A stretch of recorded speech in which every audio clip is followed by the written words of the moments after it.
By DrivingMaul. I'm Paul, the guy behind DrivingMaul, your best place rugby predictions and opinion. Yes, this evening we are back with the full crew. So what's going to happen is that Steve and Shane are going to take you through all the games, and I'm going to be in the live chat. So do come and join me in the live chat. Don't forget, this happens at 8 p.m. New Zealand time every Monday. You can come and watch the show. Let us know your thoughts in the live chat as well, and I will put those to the boys. If you've got any all the good questions. So let's kick off and hand you over to Steve to kick off the show. Thank you very much. Welcome back, everyone. It is round 11, and it is the review show for our 6 matches of Super Rugby over the weekend. Welcome back, Shane. Good to see you again. It's been a while. But let's get stuck into it. We've got our 6 games to go through. It all kicked off on Friday night with the Crusaders versus the Lions, a replay of the last couple of finals of Super Rugby. And it was a fast-start game by both teams. And it was an amazing set piece that got the Crusaders off to a good start in all scoring the opening points of the game. But what stuck out to me in this first half was a big statement by the Crusaders made after the Lions set up camp at the Crusaders 22. Multiple opportunities to score tries and penalties, kicking for the corner, couldn't put it away, and opting to take just the 3 was a massive sign of how this game was going to go. The Lions' defence was tested a lot throughout that first half as well, and both teams did do a lot of work on defence. Sevu Risto was a hero of the first half, destroying what seemed like 7 million defenders on his way to scoring one of the most ridiculous tries we have ever seen in Super Rugby, and that gave the Crusaders a tidy little lead at the break, 17 points to 3. Thanks to some good defence, especially to the Crusaders. Into the second half, and we talk a lot about how the Crusaders' second half prowess really comes into action, and this week was no difference. More set-piece brilliance and more points for the Crusaders. George Bridge going straight in, straight off the kickoff, spreading it wide, and Bridge has his second and first try straight away off the half.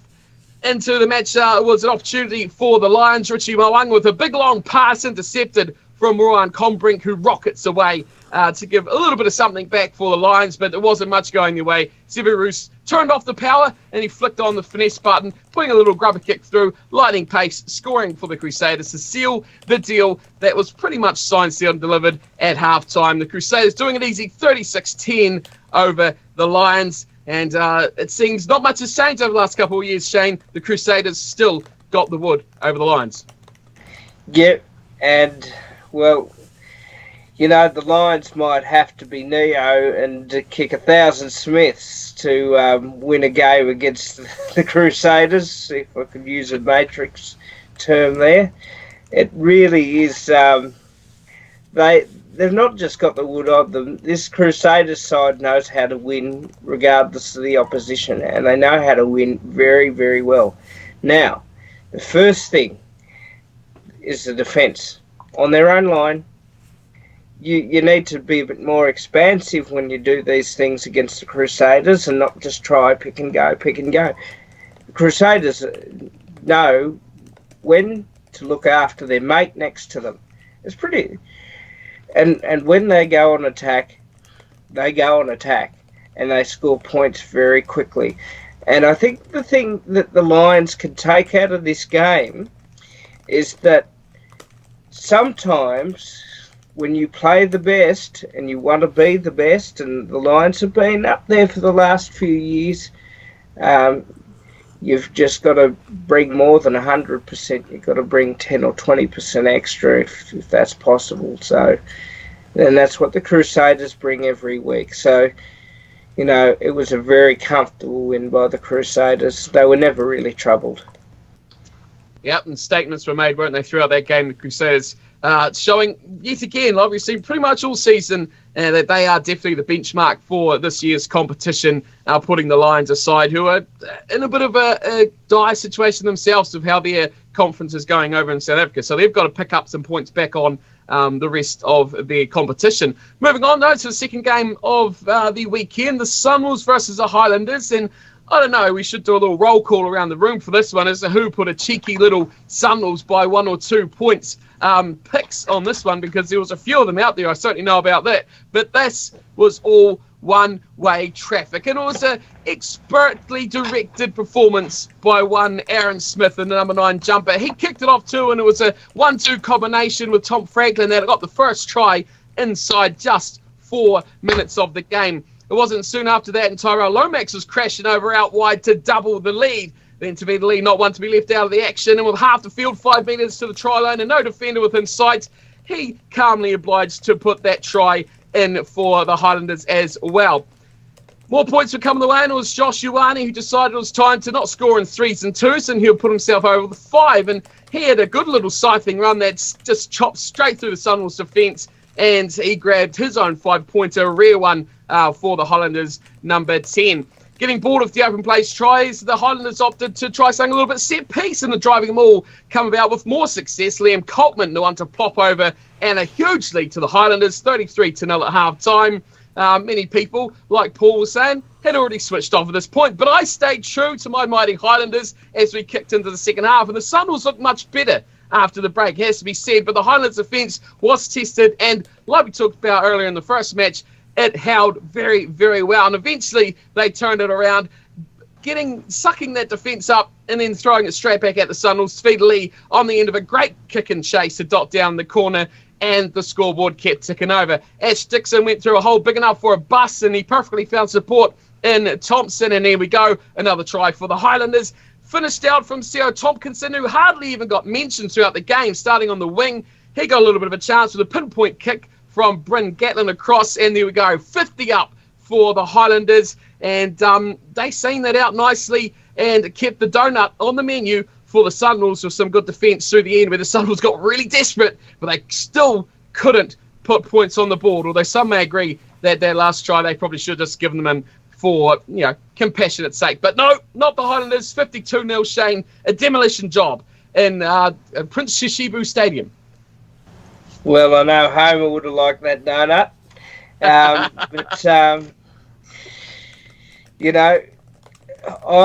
wrote a tweet before this game, and I, as a rugby fan, wanted to see a confident performance by the Highlanders, and I got that.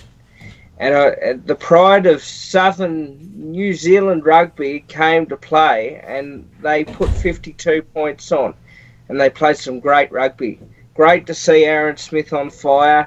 Great to see some running rugby. Great to see the forwards get involved with the tries and really work hard in their set pieces. That was the best I've seen the Highlanders play all year. I'd like, actually, Paul, if there's any chat on anything on the chat about the Highlanders, I'd really like to know, because people, I'd like to see a couple of New Zealand sides start to lift and be, a confident alternative to the Crusaders, which is mighty difficult at this time. But you'd like to see teams other than the Crusaders in New Zealand play rugby like the Highlanders did on Friday night. Well done to them.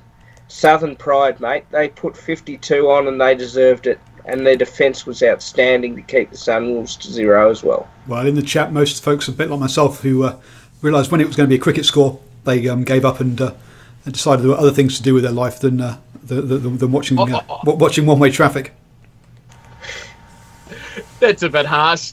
Oh, from the deep south, from the fan of the Highlanders, I'm going to say that was an absolute clinic by the Highlanders. I very much enjoyed it. And I mean, you missed out. You got to think, when you look at that game after half-time, the Sunwolves really did pile on the pressure and should have probably scored a try or two. They dominated that game for a good 10 minutes or so, and at the end, they got super desperate, like I talked about before. They got mega desperate, and they were absolutely chancing everything they had. So it was a good test for the Highlanders. I think their defence held up quite nicely, and they played a really good performance, and it wasn't just all plain sailing on attack. They did have to buckle down a bit and do a little bit of defending. So I'll give the Highlanders a little bit of a well done on that one as well. 52-0, good thrashing. Good for the points differential as well, which may come in crucial later on in the season. Moving on though, halfway. Watch. Very enjoyable indeed. Halfway point of the weekend was the Hurricanes versus the Chiefs. Now, this one had a little bit riding on it from their previous result as well, but the Hurricanes probably put that quickly to bed with Geordie Barrett grabbing a couple of tries inside a few early minutes as well. The first one with some golden inside lines that just scorched straight through the Chiefs defender, and then he put the pace on the outside with about the quadruple dummy that everyone just kept throwing cash at and buying it because it was just that good. And before you knew it, that game was 14-0 to the Hurricanes, 6 minutes gone, and it didn't look like the Chiefs were going to get anything out of it, especially with just a few minutes later, the forwards decide they'll get in the game as well. Line-out drive, 5 minutes from the line, couple of bulldozing phases, and then it was Lau Pepe scoring his first Super Rugby try, just his second start for the Hurricanes as well. The Chiefs did get a little bit back their way. They strung a bit of possession together, and they kept it fairly tight as well, and they hammered away at the Hurricanes' defence. Jacobson roly-polied it over with an Adi Savia attached to his back, and about 5 minutes out, they had a little bit wrestle on the floor before rolling over the try line, and the Chiefs actually had something to celebrate with.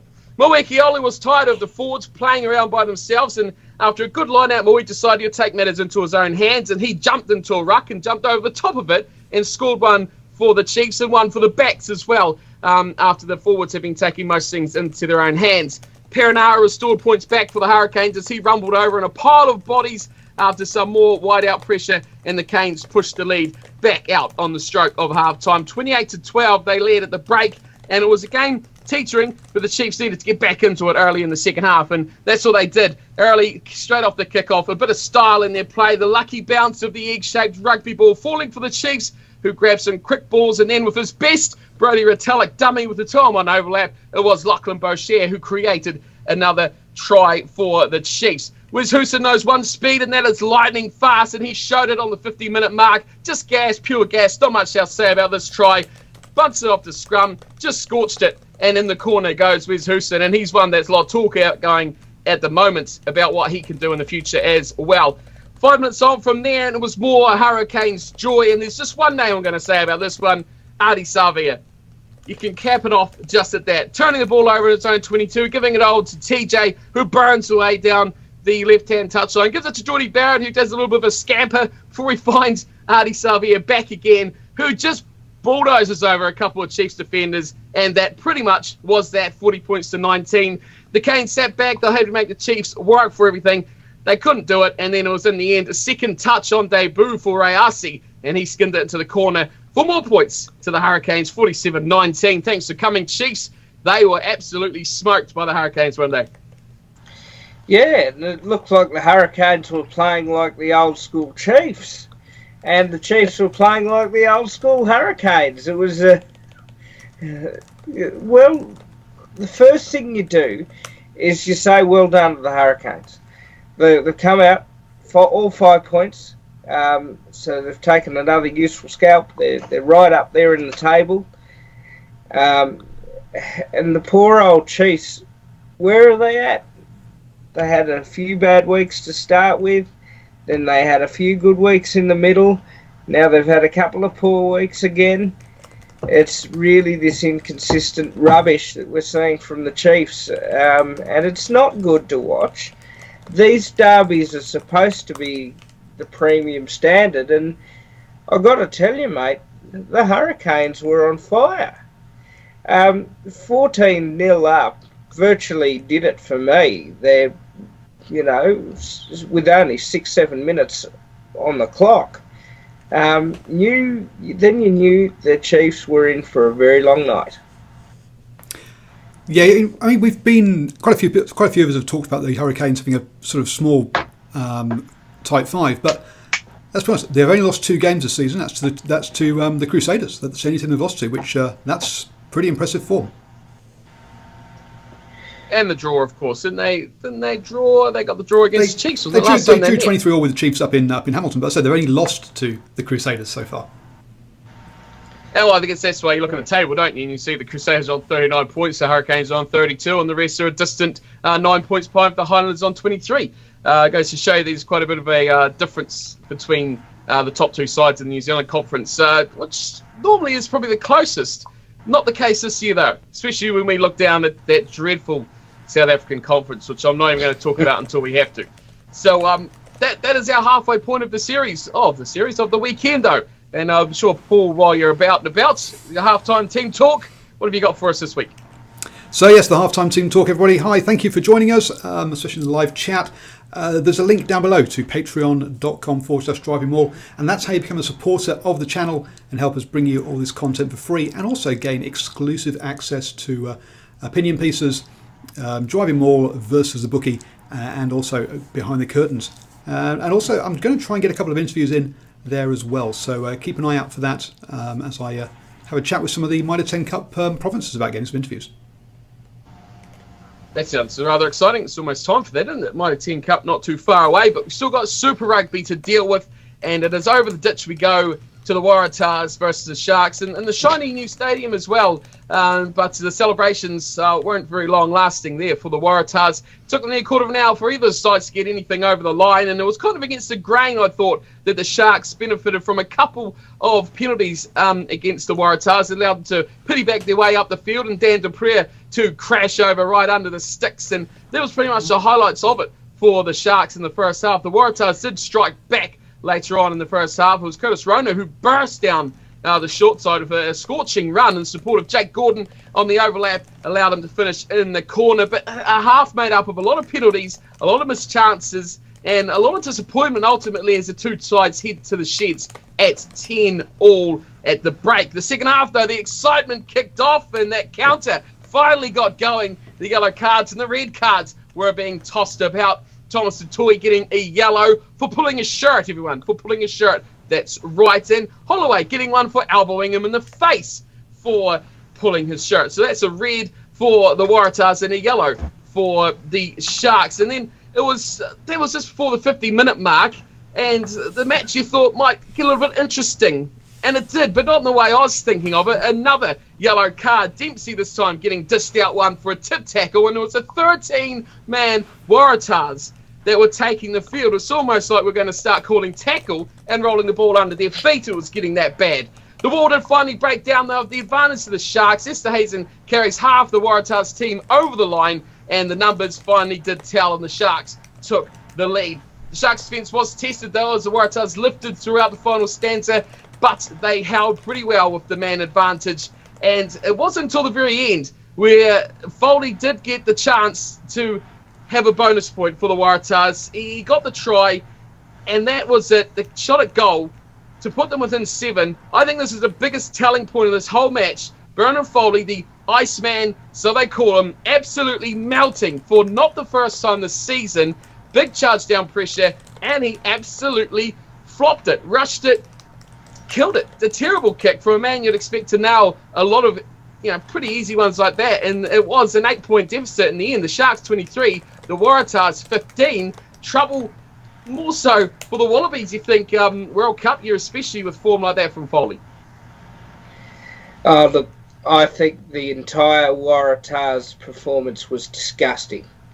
Absolutely disgusting against the Sharks. The Sharks turned up, they wanted it, and they got the win, and they deserved it, and the cold beer afterwards.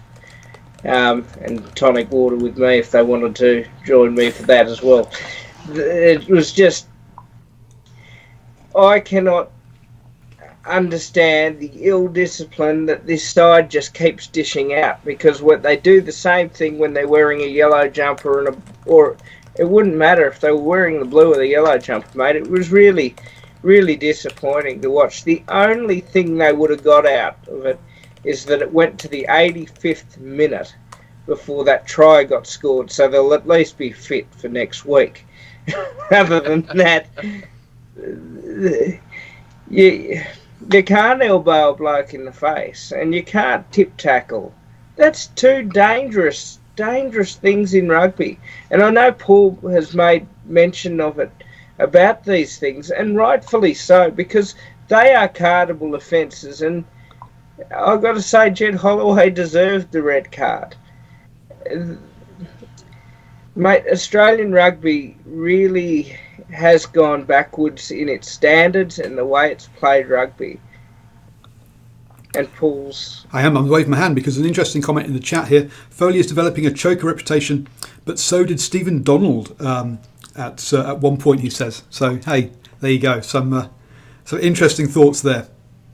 We all know when he missed touch and the Wallabies ran 70 metres and scored that night. It was a great night too. They're one of very few memories I have that were great in rugby. But look, in all sincerity, the Sharks did the right things in their forwards with their backs, and look, they'll go to New Zealand.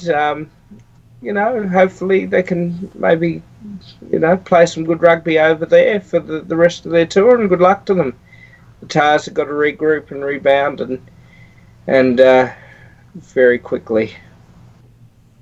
I did hear a funny thing after that matchup. The Australian commentators talking about how the Sharks, true or not, I'm not too sure, heading to Queenstown, and how it would be a nice, relaxing and enjoyable time for them before they shot away to face, I think, the Crusaders and the Chiefs, if I'm not mistaken, in the next couple of weeks. I really struggle to see the Australian commentators actually realise what Queenstown is like this time of year. I'm about 2 hours away from it, and it's probably near on 0 degrees out there at the moment. So I would imagine the Sharks will not be leaving their motel room or their hotel room. They'll be wrapped up in 16 blankets, heaters going all around them in a big huddle, because it will be absolutely freezing up there. So Sharks, hope you have a good time up in Queenstown.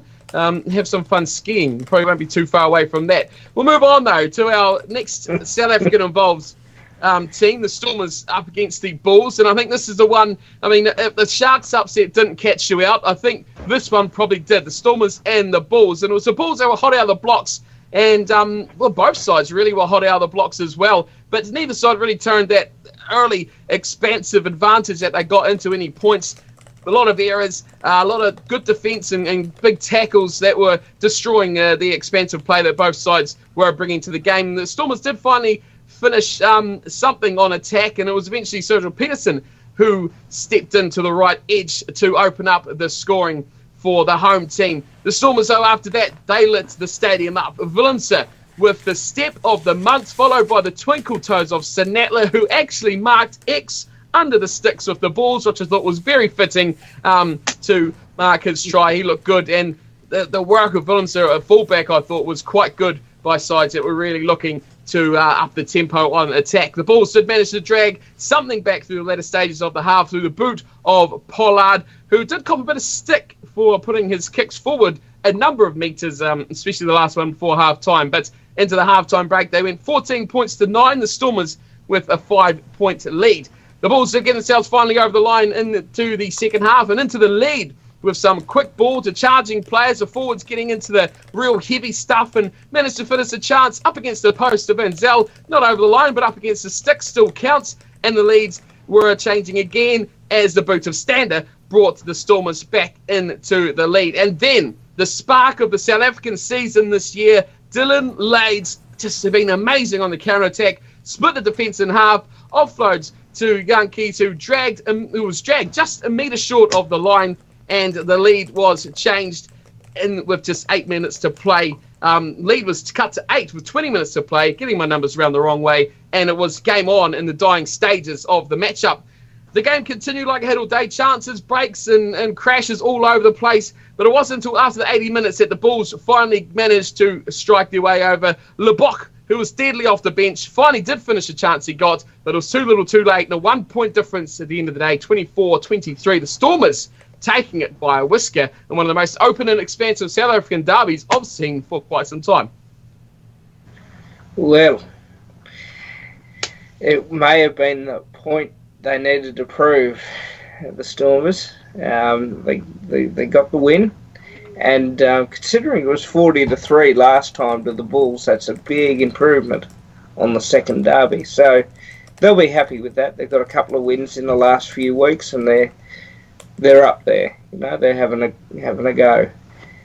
The Bulls, well, I've got to say, I don't think they did too much wrong.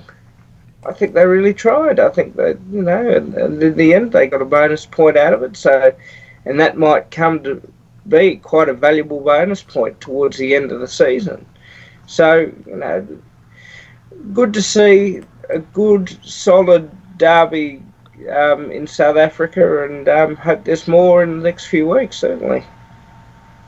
It's tough to pick, though. Not many people will be out there going, yes, I picked the Stormers to win this one with the way that form had been going much like we've seen in some other, well, any South African involved matchup has been just an absolute lottery this season. And I woke up Sunday morning to go to work once again to be disappointed with my picks. The Stormers getting up by just a point into our final matchup. The Jaguares up against the Brumbies. And this one did not take long for the Jaguares to get going, feeding off a Brumbies era inside their own 22. How about this try? Was amazing. Kubeli breaking down the left-hand side, searching for support. He was all by himself. He was all alone. And then he spots this new coming winger, Cancellieri, who was absolutely scorching it down the right-hand side, perfectly punts it across the field to find the winger, and the crowd are up. The Jaguares are up. It is game on, 2 minutes in, and we have an absolute crack of a try straight away. Moments later, though, the Brumbies take us back down a notch, who they slow it down and go back to their set-piece expertise, and they set up what was a bit exciting for them, a bit of a decoy line-out ball, and they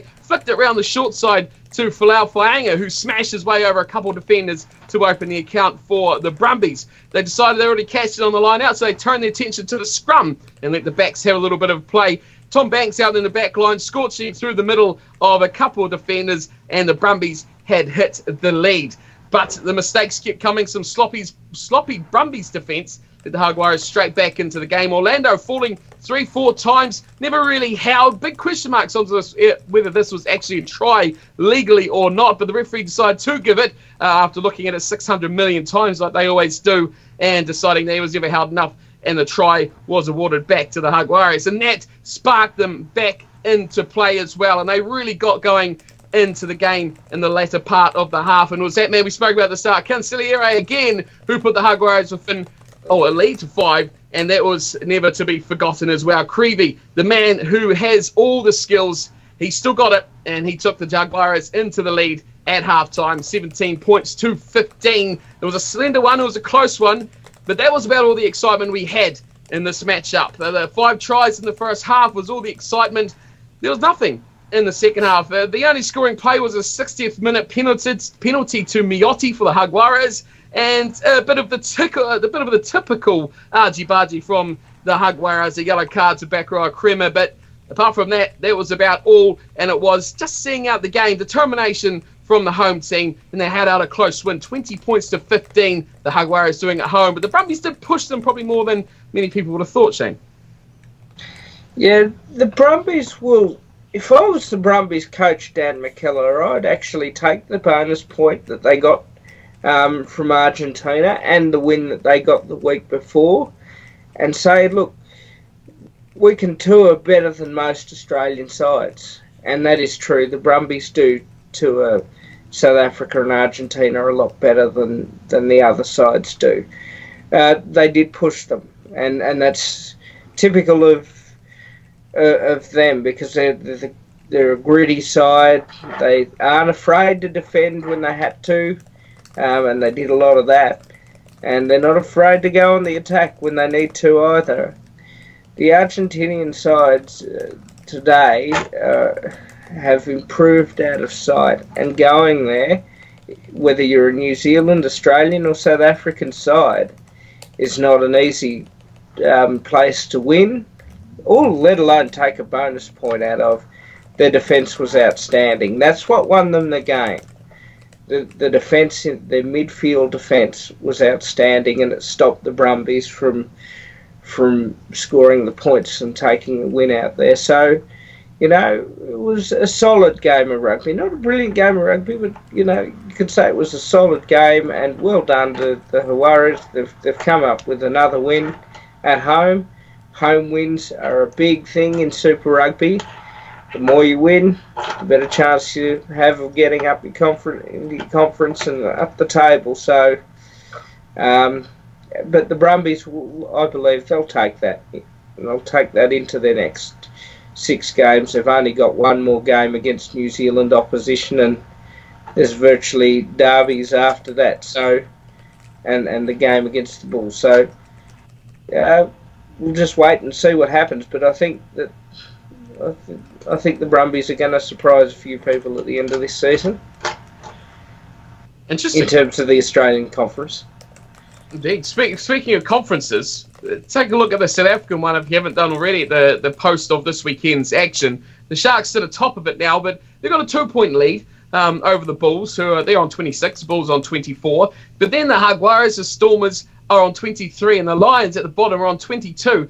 That is a 4-point split between the top and bottom sides in Africa, which is just insane how close those two teams are. It goes to show just how, I guess, inconsistent, and probably call it, the way that these sides are playing. You just can never count on who's going to win or lose. They just seem to beat the informed side losers.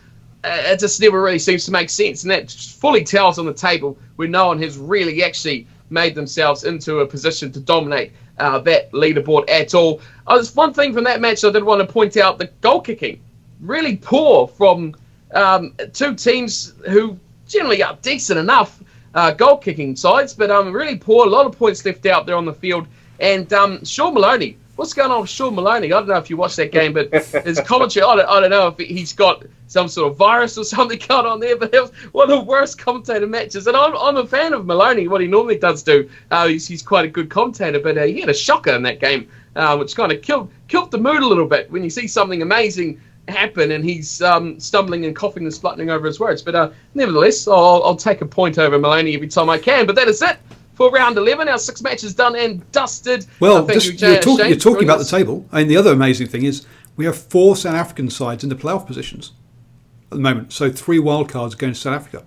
It's quite amazing how well they're going. It's not what you'd... we quite often talk about having 4 New Zealand sides in there, but this time we've got 4 South African sides. So yeah, impressive there. This is indeed.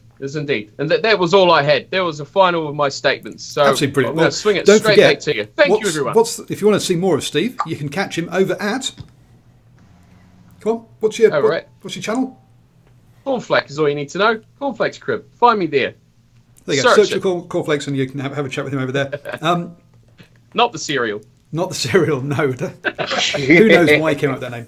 Anyway, thank you very much for joining us. I will be down, if you're in Hamilton, come down to the Zone Sports Bar on Saturday, because I'll be down there with Stephen Harris, not Steve, who's on this show, but the radio sports guy commentator who's on my Tuesdays and Wednesday shows, and we'll be up on stage having a chat, probably before the game at mid-time, half-time, and at full-time for the Highlanders versus the Chiefs. So come down and join us, have a beer, have some food, and watch the game with us. Come over and say hi. I'll be the one in the silly hat if you couldn't guess.